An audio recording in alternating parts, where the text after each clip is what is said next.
नमस्कार। विनोद सिंह विधायक जी हैं, भाजपा से हैं।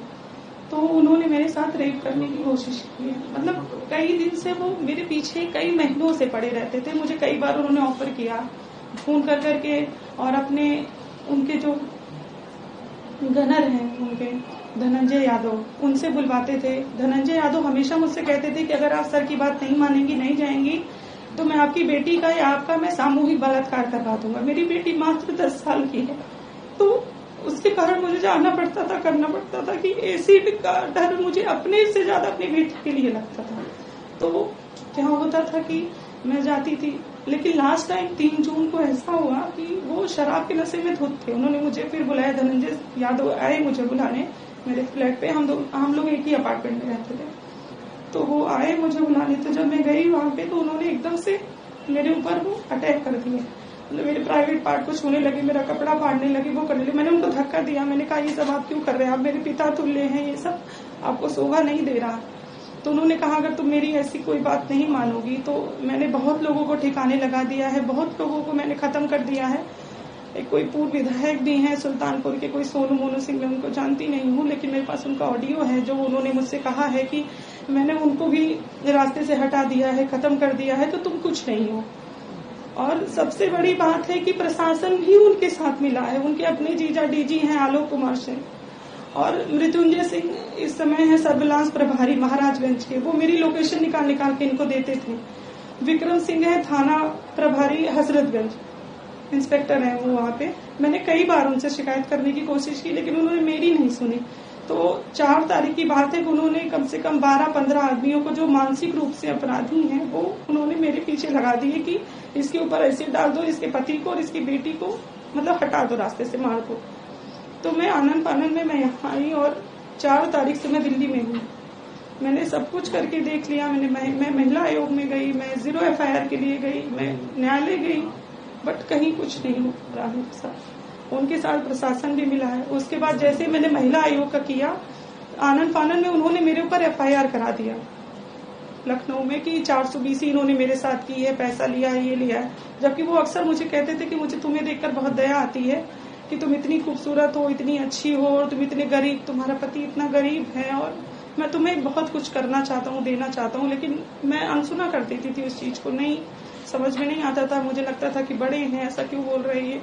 बट इन्होंने हद पार कर दी, और तब से आज तक, अभी भी मैं 2 घंटे पहले की बात बता रही हूँ, मेरे पास वहाँ मेरे भी रिलेटिव हैं, वो लोग फोन करते हैं कि शिवदास यादव और कृष्ण कुमार और एक लोग और है, जो एसिड की बोतल लेके लगातार मुझे ढूंढ रहे हैं कि मेरी बेटी है, मैं जो भी दिख जाए उसके ऊपर, मेरा बेटा बाहर खेलने जाए उसको उठा लें, उसको मार दें।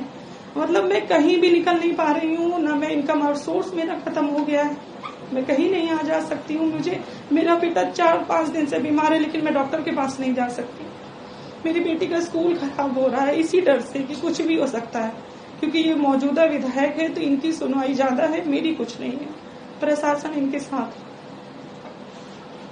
ये विधायक कहाँ की है? ये सदर सुल्तानपुर के। क्या नाम है पूरा? विनोद सिंह। किस पार्टी से हैं? भाजपा। कैसे संपर्क में आए थे आप? संपर्क में नहीं आए थे हम।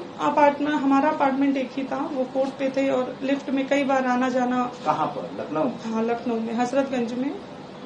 तो कई बार तो अब वो हमेशा कहते थे कि तुम मेरी भावनाओं को नहीं समझ रही हो, कि मैं तुम्हें देखने के बाद फिर मुझे कुछ समझ में आ नहीं रहा है। तुम या तो मेरी चीजों को एक्सेप्ट करो, या तो मैं तुम्हें खत्म कर दूंगा, तुम्हारे पति को, तुम्हारी बेटी को। रेप की कोशिश है या आपके साथ बदसलूकी हुई? बदसलूकी हुई है, और थ्रेट मुझे मिले है, मुझे बेटी के लिए। हाँ, आपने कहा कोशिश, मतलब आपके साथ रेप जैसी घटना वारदात हुई है 3 तारीख को, 3 जून को रात में 10:30 बजे, जब इन्होंने मुझे अपने गनर से कह के बुलवाया था कि आप नीचे आइए, कुछ बात करनी है, जरूरी बात करनी है, आप चलिए।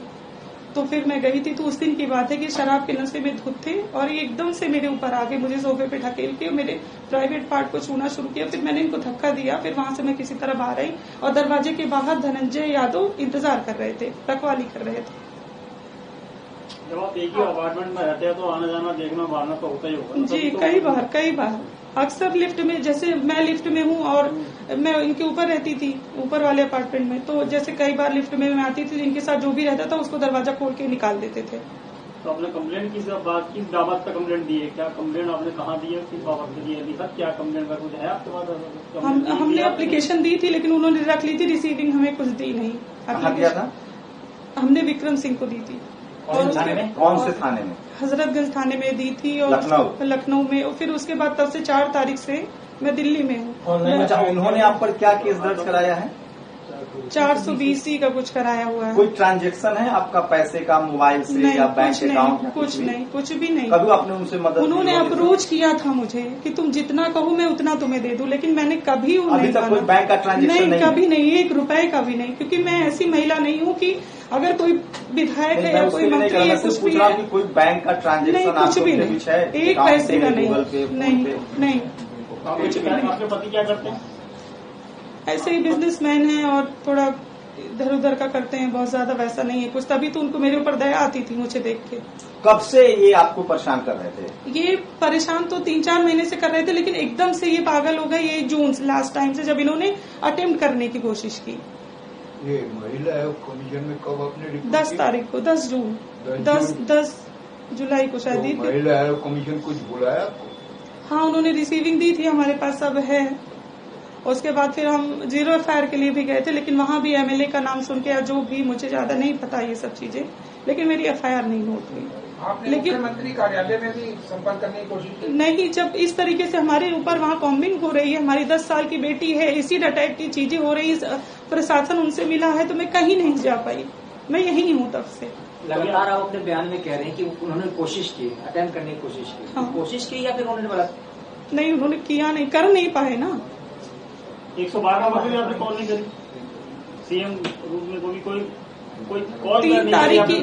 3 तारीख की जो बात मैं आपको बता रही हूँ, तो जब मैंने अपने परिवार वालों से कहा तो उन्होंने कहा इस चीज को बढ़ाओ मत, क्योंकि वो लोकल यहाँ के विधायक हैं, और देखो तुम्हारी इज्जत है, तुम 2 बच्चों की माँ और तुम बेटी भी है तुम्हारी, तो इस चीज को बढ़ाओ मत। जैसे क्या होता है ना कि औरतों को इन सब चीजों के लिए पहले परिवार वाले दबाते हैं, तो हमारे भी परिवार वाले, ससुराल वाले, मैके वाले सब कहे। आपके साथ व्यभिचार की कोशिश हुई है? उन्होंने कोशिश की? अरे वो करते भी, अगर मैं थोड़ा सा हिंट देती या वो कर पाते, और उसके बाद भी लगातार वो मुझे, मेरी कॉम्बिंग लगातार 10-12 लोगों से करवा रहे हैं कि इसको किसी भी तरह उठवा लो। ये जगह कौन सी उनका आवास था? इंडिविजुअल आवास? हाँ, घर था जहाँ आपके साथ हाँ, की हुई? हाँ। कौन कौन था उस समय? कुछ बाहर जिनको आपने देखा हुआ? धनंजय यादव, उनके गनर जो हैं वो भी थे उस समय, लेकिन उनको इन्होंने डांट के बाहर कर दिया कि तुम बाहर जाओ, बाहर बैठो। बहुत से लोगों को पूरा अपार्टमेंट होता है। 10 बजे 10:30 बजे रात में आदमी सो रहा होता है, कौन बाहर खड़ा रहेगा? तो 4 जुलाई से आप और आपके पति बच्चे सब यहाँ पे है। हमारा सब कुछ खत्म हो गया, इनकम ऑफ सोर्स खत्म हो गया, हमारी बेटी का स्कूल, सब कुछ जिंदगी इसने बर्बाद कर दी है। उस घटना के बाद फिर से कोशिश हुई है? कोई बातचीत हुई उस तरह? उसके बाद लगातार मेरी कॉम्बिंग हो रही है। हमारे भी वहाँ पे कई लोग हैं, जानने वाले रिश्तेदार हैं, या हमारे भी कुछ लोग ऐसे हैं जो हमें बता रहे हैं कि इतने लोग हैं। हमारे पास पूरी लिस्ट है जितने लोग हैं, उसमें कुछ इमिलिया के भी हैं, कुछ जौनपुर के हैं, सब मानसिक रूप से अपराधी हैं। इस वारदात के बाद आपने एप्लीकेशन दिया थाने में? ये जो आप कह रहे हैं? हाँ। कितने तारीख को जो एप्लीकेशन दिया? इस वारदात के बाद जब हमने खाली कर दिया ये अपार्टमेंट, हमने अपने परिवार को बताया, तो हमने अपार्टमेंट हमको खाली करने की सलाह हमारे परिवार वालों ने दी। किराए पर थी? हाँ, किराए पे थे हम। फिर किराए पे गोमती नगर में चले गए। फिर ये जब वापस आए हैं सुल्तानपुर से, जब इनको पता चला कि हम नहीं है, तो ये एकदम से बौखला गए, एकदम से ये फोन करने लगे। तो हमने फोन अपना ऑफ कर दिया। हमको सबने कहा आप अपना फोन ऑफ कर दीजिए, इनसे बातें मत करिए आप। थाने में कब एप्लीकेशन दी? वारदात के बाद दी? हाँ, वारदात के 3-4 दिन के बाद फिर हम कोशिश करने गए। हम किसी तरह वहां से छुपा के, डर के, ऑटो से मुंह बांध के हम गए करने, लेकिन उन्होंने कहा ठीक है हम देखते हैं। क्या क्या डर है आपको? क्या क्या? हमारा यही डर है कि हमसे ज्यादा हमको अपनी बेटी का है, क्योंकि धनंजय यादव ने कई बार ये कहा है कि हम 10-10 आदमियों को तुम्हारी बेटी पे चढ़वाएंगे, तुम पे चढ़वाएंगे। सबसे बड़ी बात तो ये कि हमको अपनी बेटी का डर। विधायक जी ने कुछ? विधायक जी से के ही कहने पे उसने कहा है। विधायक ने तो मुझसे कहा है ना। विधायक जी को अगर आपको याद हो तो विधायक जी ने अब तक क्या क्या कहा है, वो अगर बताना चाहें? उन्होंने मुझसे यही कहा है कि तुमको मेरे साथ सोना पड़ेगा, तुमको मेरे साथ, मतलब अगर तुम मेरी बात ऐसी नहीं मानती हो तो मैं तुम्हें बर्बाद कर दूंगा एकदम से। और रिकॉर्ड है? मेरे कॉल उन्होंने सामने बैठ के कहा है मुझसे शराब के नशे में। अब तो सुल्तानपुर गोमती नगर बहुत अंतर आ गया, बहुत दूर है, वो कई किलोमीटर दूर हो गया, तो आप वहाँ पे GeoFire भी करा सकती, गोमती नगर में भी करा सकती है। नहीं, जब इस तरीके से इनको जब मेरी लोकेशन पता चल रही थी, जब सर्विलांस प्रभारी ही मिला था, तो फिर मुझे नहीं समझ में आया कुछ। मैं अपनी बच्चे को लेकर, पति को लेकर वहां से तत्काल हट गई। तब से मैं यही हूँ, लगातार दिल्ली में, लगातार मैं यही हूँ और मैं कोशिश कर रही हूँ कि मेरा भला कहीं से हो जाए। तो मैडम आप MLA ऑफिस में जॉब करती थी या कैसे आप उनसे कॉन्टेक्ट में? अपार्टमेंट में, मैं MLA ऑफिस में मैं जॉब नहीं करती थी। पहले आती है, मतलब उन्हें रोकने की कोशिश नहीं करी हमने कई बार। उन्हें लगा हमारे पिता तुल्य हैं ये। हमने कई बार कहा कि आप क्या बात कर रहे हैं, आप हमसे बड़े हैं, आप ऐसी बातें। आपने अपने पति को बताया? हाँ, बात की वहाँ पे जाकर? उन्होंने भी बात करी, लेकिन वो मौके के विधायक हैं, हमारे ही सदर से विधायक हैं। तो एक्चुअली क्या होता है ना कि बहुत ज्यादा प्रेशर है, दबाव है बहुत पार्टी का होने के नाते। ये सब 2-3 महीने से मैंने बताया। तो अभी आप मांग क्या कर रही हैं ये बताइए? हमारी यही मांग है कि हमारी FIR इनके खिलाफ नोट की जाए। इनको ये है कि ये बीजेपी के MLA होने के नाते इनको पूरा लाइसेंस है कि किसी भी औरत के साथ, किसी भी बेटी के साथ, चाहे वो नाबालिग हो बालिग हो, इनको पूरा लाइसेंस है कुछ भी करने का। और प्रशासन भी इनके साथ मिला है, हमारी कहीं सुनवाई नहीं है। किसी भी के साथ मतलब कोई और भी पीड़ित आपसे संपर्क में है जिसने आपको बताया हो कि मेरे साथ कुछ हुआ? परिवार वालों ने कई बार बताया है कि जैसे इनके जो अनिल सिंह हैं, इनके जो मैनेजर हैं वहाँ पे, वो इनको लड़कियां सप्लाई करते हैं। जो जिनके ऊपर इनका दिल आ जाता है वो मतलब पूरा कोशिश करते हैं कि वो इनके सामने जाए, पेश हो या जो भी हो। तो ऐसी कई घटनाएं, केनाई इनका स्कूल है तो वहाँ कई बार लड़कियों की वारदात सामने आई थी, हमने भी सुनी थी, लेकिन हमारे तक ऐसा पर्सनल मेरा इंटरेक्शन कुछ नहीं है। योगी जी से कोई अपील करना चाहेंगे आप? योगी जी से हमारी यही अपील है, हाथ जोड़ के विनती है कि ऐसे किसी मानसिक रूप से जो पीड़ित आदमी है, जो इस तरीके से औरतों को लेकर इतना गंदा है, जिसके खुद की बहू बेटी और दूसरों की इज्जत नहीं करना चाहता है, उसके खिलाफ सख्त कार्रवाई करनी चाहिए उनको।